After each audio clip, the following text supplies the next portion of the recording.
Hi KingFit fans, today we're going to be using the foam roller to help our muscles recover. So if you've had a big day at the gym, your calves are hurting, your back is hurting, something like that, this foam roller can come in and help those muscles recover and get you back in the gym sooner than you would think. We're going to do a total body foam roll today, so feel free to skip around, find the foam rolling areas that you want to focus on. We're going to be starting from the lower body going all the way to the upper body. All right, so first we're going to be starting with the calves. If you're a boxer that's on the balls of your feet a lot, those calves get tight. Not only the calf muscles, but the fascia that surrounds your calf. The fascia goes all the way from your toes all the way up to your head. It's all connected. And if you're tight in one spot, it might mess with the other another spot in your body. Okay, so a nice level one with the foam roller is to have both legs up there. I got both legs up here, and I'm going to keep my hands close to my butt. Get this out of the way so you can see. And my hands are staying close to the butt. If I'm back here, it's a little hard on my shoulders, so keeping it close. And all I'm doing is lifting my butt just a little bit, and I'm rolling from just above my ankle to just below the back of my knee. All right, and I'm just sliding, putting more of that weight on that calf with both feet there. Okay. So a way to make this a little more challenging is going to one leg. So I'll bring one leg off, maybe put it on top to give a little extra weight. And what I like to do is internally rotate as well as externally rotate when I'm on that foam roller. So you'll see my foot is internally rotated. And now I'm getting those calf muscles on the inside just a little bit more. And at any point, if you hit a little spot that is sensitive, a little trigger point, you might feel a little like ball in there or a little knot, you want to spend some time on that. Just kind of sit on that area, real small movement, but still sitting on that area. And if you start to feel that area kind of pulse or it gets hot, you feel the temperature increase, that means you're doing good. We're trying to work that little ball of lactic acid or whatever it might be out. It's been likened to me, like imagine that you have a rope, and then in that rope you have a little knot. If you try to pull that rope, you can stretch the rope, but that knot's not going to go anywhere. The foam roller kind of helps those areas that you have a little bit more buildup, kind of work those areas out so we can get back to having nice, flexible muscles. Make sure you do both sides. And if you've got a foam roller that's maybe a little softer, or your calves can withstand a little bit more pressure, I like to put a kettlebell right on my hips. And I'll start with both. And that gets a lot deeper. I can really feel that. And I'll externally rotate, internally rotate. I can go back to one, putting one foot on top of the other. Just kind of explore what feels good for you. Putting your mind in your muscle, making sure you're feeling those movements, like, oh, where is it on my calf right now? Oh, okay. Get a feel of what that muscle feels like, and then I can compare that to the other leg, as well as compare it at different times. The next time I do it, like, oh, okay, it feels like that calf's getting a little bit looser. All right, so after we've done the calf, right above the ankle to right below the back of the knee, we're going to go right above the back of the knee and do the hamstrings. Now, level one, start hamstrings, both of them, on the foam roller. You can then go, after you've done that for a while and you want a little bit more pressure, you can go to one leg, put the other leg over the top. Here too, you want to kind of rotate internally, externally, making sure we're foam rolling the full muscle. That muscle is three-dimensional, so we want to make sure we're treating it as such. Nice. And as I'm doing this, it's good to remember that you want to spend a good 30, 60 seconds at least with each area. All right, it's going to increase the temperature in the muscle, help blood flow. So if you're really sore and those muscles feel tight and stiff, this is a great way to kind of get that blood flowing in them and getting those nutrients to the muscle. All right, to make it a little more challenging, now I'm putting that kettlebell on top of my hips. If you don't have a kettlebell, you can use a dumbbell. You can use a plate, like a weight plate, maybe something heavy in your house, a medicine ball. If you got kids, have one of your kids sit on your lap while you're foam rolling. That might be dangerous. I don't know. And again, I can always go to one leg, put one leg over as this kettlebell still on my hips, like so. Great. So we got those hamstrings. Now, the controversial IT band. You'll hear some people do not recommend doing the IT band. Some people do. I personally feel like it helps me out. Maybe it's placebo, but we get real tight in the IT band. So the IT band is running, the glute max tapers down, becomes this tendinous IT band that goes around and connects inside of the knee. This gets really tight on people for multiple reasons. But what we're going to do is show you how to foam roll, and then you can decide if you want to do it or not. Look at some other research. There's lots of videos and literature on foam rolling, so look at it that way. So level 1 here is I'm going to be starting right above my knee. I don't want to ever go on a joint or a bone. Okay, that can be a little challenging. In those areas, you might want to use a little tennis ball, just kind of work out the smaller areas. The foam roller is a little bit bigger, so you might not be able to be as precise on some areas. So right above that knee, I have the opposite leg over the top. So some of the weight is being taken by this leg. Also, I got a little plank position here, so I'm not too hard on my shoulder. And then I'm just going to be rolling to just below my hip bone. Nice and slow down. When you first start doing this, and if your IT bands are tight, you're going to feel it, all right? But you're looking to foam roll in a way that it's uncomfortable. You can feel it, but it's not unbearable. So if it's absolutely unbearable, let's look for a way to take off some of that pressure, all right? And that might just be even more of a level 1. If what we were just doing is really sensitive, more of a level 1 is just, foam rolling like this, okay?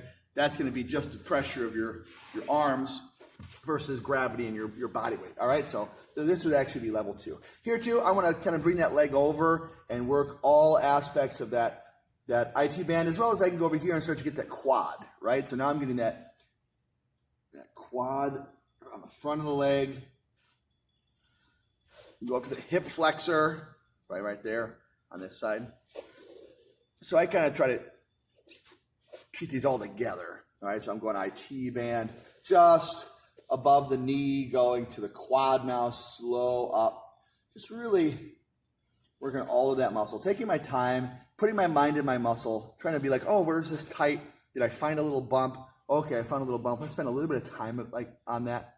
You'll find your IT band and sometimes your quads will tighten up without you even trying to tighten them up. So try to mentally relax your muscles as you take that big breath out.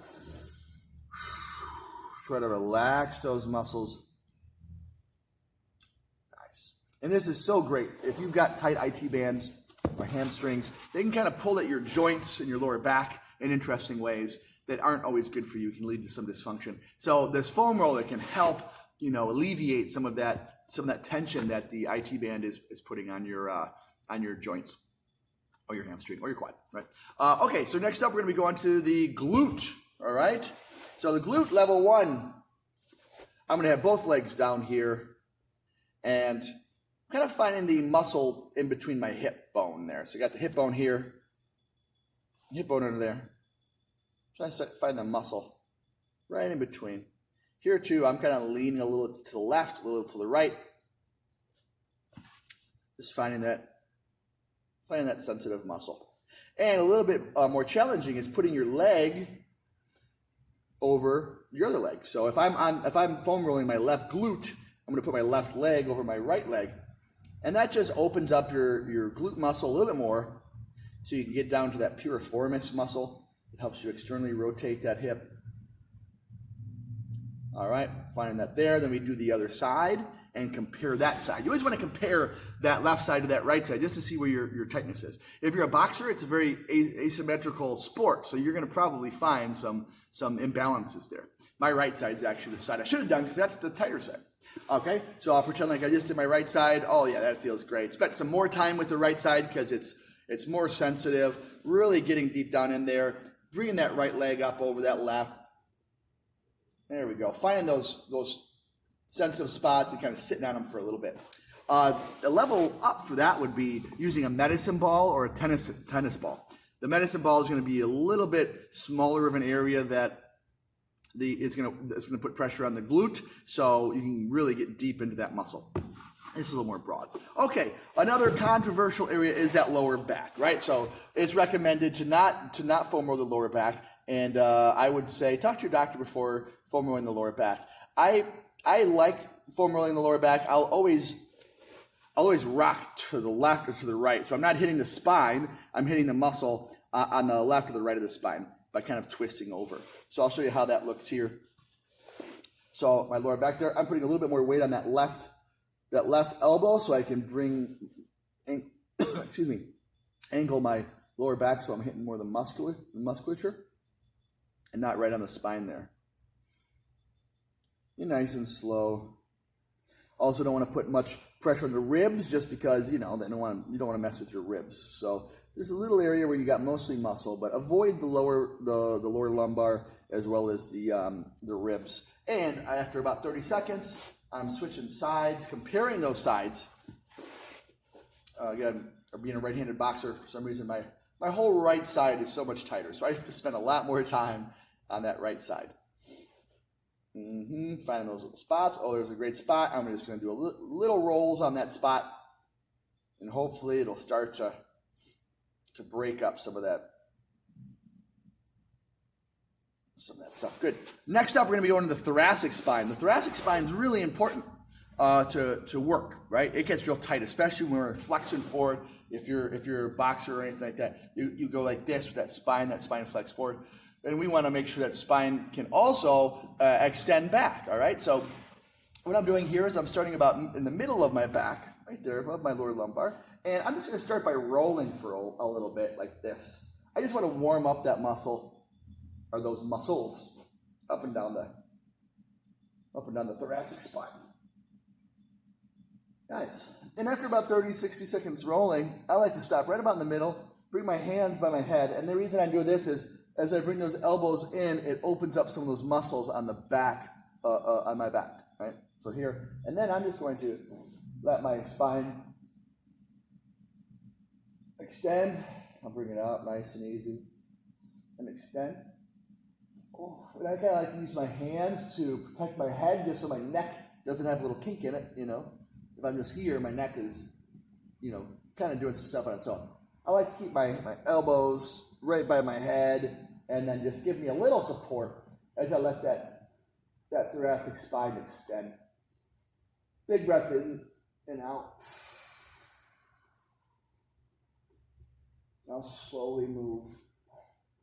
And if you have any spine sensitivity, really talk to your doctor. I mean, I'm a pretty healthy male with no spine issues, so this is something I feel comfortable doing. But if you have any level of discomfort or any thoughts of discomfort, talk to your doctor. See what might be right for you. Okay. So I got a little bit of extension as I'm bringing it back. Nice. And in this position, you can start to open those arms up. The great thing about this position is gravity is kind of pushing those arms towards the ground, so you can get a nice stretch in those shoulders, as well as the lats a little bit. You'll notice here I'm bringing my hands out. I'm still letting that spine extend, and now that lat's getting a good stretch. I'm feeling it also in those shoulder muscles. Feels really great. Nice. And then we're just rolling into the lats. So now I'm coming over here, right just below that armpit. You can really find some meaty lat there. That lat goes all the way from that shoulder all the way down to that lower back. So we can work pretty much that whole thing. And as I start to roll the foam roller down towards my hips, I'm rotating a little bit towards you or up towards the ceiling as that lat starts to go to that lower back, right? So you kind of follow the muscle. So look at the anatomy of the lat, and you can kind of follow it. Right here is like the belly of the lats, right there. Ooh, yeah, you can really feel that. You boxers should be feeling those lat muscles because as we're punching, that lat has to decelerate all of our force. So the lats get some little micro abrasions and little micro tears and things in there. And, if you don't stretch those areas out, potentially using foam roller, or stretching traditionally, then those lats will tighten up on you. You've lost your range of motion, your punching distance, and it can really be, bad for your functionality. So you'll feel this. If you find that spot that's a little sensitive, right there in the belly is where it's pretty sensitive for me. Kind of want to just sit on that area. Small movements. It's uncomfortable. It's not unbearable, but it's close. And you want to spend about 60 seconds on each of those. So then I'd switch sides, do my right side. 30, 60 seconds. Get a feel for how that's different than the other side. Making sure to rock towards the camera. Rock away. Well, you don't have a camera. Rock up towards the ceiling. Just follow that muscle. Here. Now following that muscle back a little bit. It's a big muscle, so there's a lot of areas you can work it. Okay. And we can also work that medial delt. This one, you don't want to put a lot of pressure there just because it's a smaller area. So make sure you have your hand there to help. And I'm just working that delt right on the top of my shoulder. That can be a little sensitive, right? So I'm going to spend some time on that medial delt, and then I like to open it up and get the front of the shoulder here. So I'm pushing the anterior deltoid, the front of the shoulder, towards the ground, and I can get this anterior deltoid here, as well as a little bit of the connection of the pec.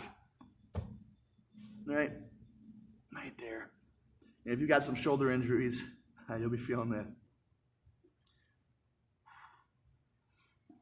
Yeah, not too much pressure. You want to experiment and explore, but don't put too much pressure when you first start. Sometimes that muscle will start to warm up, and you're like, wow, it's a lot more painful than I thought. Or you might find a little spot that just is super painful. So take your time as you're getting used to the foam roller, and before you know it, you're going to be really experienced, and you'll know your body in and out. And that's great when you start to know how your body works. Right? Going into that pack there, getting this side, my palms facing down, kind of opening up that shoulder and that pack, and just working in the musculature in there. And of course, I didn't do the medial delt on this side, so I'd spend some time there. And I'm giving you a kind of abridged version of all these. So I want you to spend a good 10 minutes foam rolling when you're watching TV, when you're, listening to a podcast or something, when you just want to kind of add it to the end of yoga or the beginning of yoga. You can add it to the beginning of your workout and the end of your workout. If you think about it, this thing is the friction is created and is actually warming up your muscles. So it's not a bad thing to do before you work out. What I'd recommend is foam rolling and then doing some active stretches. Just get your muscles used to swinging and having that ballistic movement. So I wouldn't go right from the foam roller right into like sprinting or boxing. I would foam roll, then do some active stretches, some dynamic stretches, and then I'd jump in the ring or I'd sprint. Okay? Some areas that they kind of want you to avoid, or I've heard want you to avoid, is the neck area. I personally like doing the neck a little bit, but again, this is something that you should probably default to avoiding, and definitely don't put a lot of pressure here. So I put very little pressure, just that pressure, like the weight of my head, and I just like to bring my neck on my head right to left and just kind of work some of those muscles on the outside of the cervical spine. So if this is my spine, these are the muscles over here that I want to be working, not putting any pressure on that spine. And lastly, to make the stretch a little bit better for the chest, you can put that foam roller in line with your spine. I'm going to rest my head on it just so I'm not tweaking my neck. And now I can do some snow angels. Granted, the kettlebell's in the way, so it's limiting my movement there. Snow angels, I can do some movements like that. I don't know what you call these. I should know. Just getting that shoulder mobility going, right? I can do some rotator cuff movements. And it's all having gravity kind of push down on you, so you get some good stretching there. Bring those elbows close, all right? So kind of experiment with some stretches that you can do there. And if you add these foam rolling movements into your workout, I bet you're going to find that your movement's going to get more open and free. You're going to get rid of some of that pain and tension in some areas. This really helped me when I was having some lower back tightness as well as some shoulder tightness, and I think it's going to help me keep boxing for a very long time. I call it my poor man's massage. You might also hear it called self-myofascial release because it is working the fascia. Again, the fascia is like a fishnet over all of your muscles. And if one part gets tight, it can affect other parts. So it also helps with blood flow and helping that muscle to kind of flatten it out. So we have that muscle kind of like getting a little bit longer, shorter. So it's a great supplement to stretching. And if you do it often and correctly, it's going to help you stay in the gym longer. So for you masters boxers out there, we're all about preservation. Again, masters boxers being 35 and up, which is in the young end because people are in their 60s easily doing a lot of really competitive sports and vigorous training and things like that, even in the 70s, 80s. So this tool is going to help you, continue in your journey. And for you young people, it's going to help you get ready for that time when you're a little older. You're not going to beat your muscles up as much when you're younger and affect you as much when you're older. So use this. You got the kettlebell to help you with the calves and the hamstrings, putting a little pressure on. Be safe when you're doing this. Explore your body. Make sure you're paying attention to how it feels so you can compare it to the other side as well as compare to what you felt last week versus next week, things like that. If you have any questions or suggestions, put something in the comment section below. Click subscribe if you can. Reach out to me at kingfittraining@gmail.com if you have any questions or requests for future videos. I look forward to hearing from you and seeing you at the next video. Thanks a lot, guys. We'll see you soon. Take care.